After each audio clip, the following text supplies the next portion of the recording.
بیٹا حسن، میں آج 18واں روزہ اپنی بیٹی کے گھر افطار کروں گا. ام کلثوم کو پیغام بھیجو کہ میں اس کے گھر افطار کے لیے آ رہا ہوں.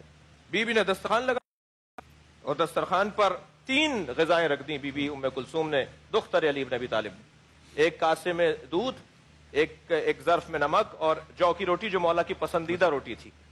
تو دسترخوان کو دیکھ کے فرمانے لگے، بیٹا تم نے اپنے بابا کو بھلا، تمہارے بابا کے دسترخوان پہ اتنی چیزیں کبھی ہوتی ہیں؟ یعنی 3 چیزیں رکھی ہیں. فرماری اس سے زیادہ چیز کبھی اتنی چیزیں ہوتی ہیں؟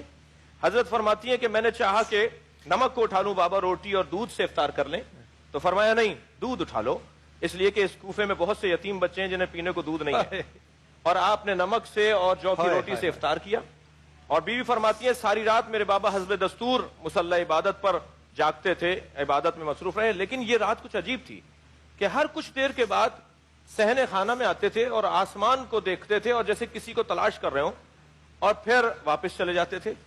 میں نے 2-3 مرتبہ کے بعد قریب جا کر سنا کہ بابا کیا کہہ رہے ہیں، کیا ہو رہا ہے، یہ آج بابا کا یہ کیا ڈھونڈ رہے ہیں بابا. تو ایک مرتبہ میں نے سنا کہ فرما رہے ہیں ہذہ اللیلۃ التی قد وعدت، یہی وہ رات ہے جس کا مجھ سے نبی نے وعدہ کیا تھا. علی وہ رات جس رات کے اختتام پہ تمہیں ضربت لگے گی. تو بیوی فرماتی ہے مجھے ایک تشویش ہوئی کہ ایک بیٹی ہے کہ بابا یہ کیا فرما رہے ہیں آپ. فرمانے لگے تمہارے نانا نے مجھ سے وعدہ کیا تھا کہ ایک ایسی رات آئے گی جس میں فلاں نشانیاں ہوں گی، اس رات کے اختتام پہ تمہارے سر پہ ضربت لگے گی. میں نے ان سے اتنا پوچھا تھا کیا اس وقت میں دین پر ہوں گا، میں ایمان پر ہوں گا، میں اللہ اور آپ کی اطاعت میں زندگی میری مکمل ہو رہی ہوگی. فرمایا علی تم کامل الایمان ہو گئے، تمہاری وجہ سے لوگ مومن ہو رہے ہوں گے. لہٰذا جب ضربت لگی ہے تو پہلا جملہ جو کہا ہے نا فزت ورب الکعبہ، اس کا ایک فلسفہ یہ ہے میں کامیاب ہو گیا، میں جو مجھے کہا گیا تھا میں اس تک آ گیا، جس منزل پر مجھے پہنچنا تھا میں وہاں تک پہنچ گیا.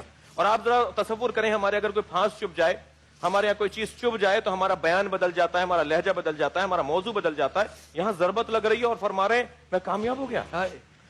مولا امام حسن آگے بڑھے، امام حسین آگے بڑھے، حضرت محمد حنفی آگے بڑھے، حضرت عباس علمدار آگے بڑھے جو مولا کے بیٹے تھے، انہوں نے سہارا دینا شروع کیا. تو مولا امام حسن آپ کے سر پہ پٹی باندھ رہے تھے، تو وہ بابا کے سر پہ پٹی باندھ رہے ہیں کیونکہ سر کھل گیا تھا. اور آپ فرما رہے بیٹا پہلے یہ بتاؤ میری داڑھی پوری رنگین ہو گئی خون سے؟ فرمایا بابا آپ کی داڑھی خون سے رنگین ہو گئی. کہا تمہارے نانا نے مجھ سے کہا تھا جب تمہاری داڑھی تمہارے خون سے رنگین ہو جائے تو سمجھنا کہ اس میں تم بچو گے نہیں، تم شہید ہو جاؤ گے. بیٹا میں اب جا رہا ہوں اس دنیا سے. بیٹے لے کر گئے گھر پر. یہ جو 3 دن گزرے ہیں، ان 3 دنوں میں جو مولا نے اپنی زندگی کا نچوڑ پیش کیا ہے وہ قابل ملاحظہ ہے اور اس کے پر غور کرنے کی ضرورت ہے. اور یہاں تک بات پہنچی کہ آپ نے پھر وصیتیں کرنا شروع کی. طبیب دیکھنے کے لیے آیا تو طبیب نے کہا کہ علی کے بدن میں، کیونکہ وہ جو تلوار زہر آلود تلوار تھی، مولا کے بدن میں ساسا ابن سوہان رضی اللہ تعالیٰ عنہ جو صحابی پیغمبر بھی ہیں، مولا علی کے محب بھی ہیں اور مولا کے ساتھ رہے، نبی کے بعد سائے کی طرح ساتھ رہے، بہت پیارے مولا کے تھے. وہ فرماتے ہیں جب میں علی کے قریب گیا تو زرد رنگ کا رومال علی کے پیشانی پہ بندھا ہوا تھا. اس رومال میں اور علی کے بدن کے رنگ میں فرق نہیں تھا. یہ کیفیت علی کی ہو چکی تھی. اور اس کے بعد آپ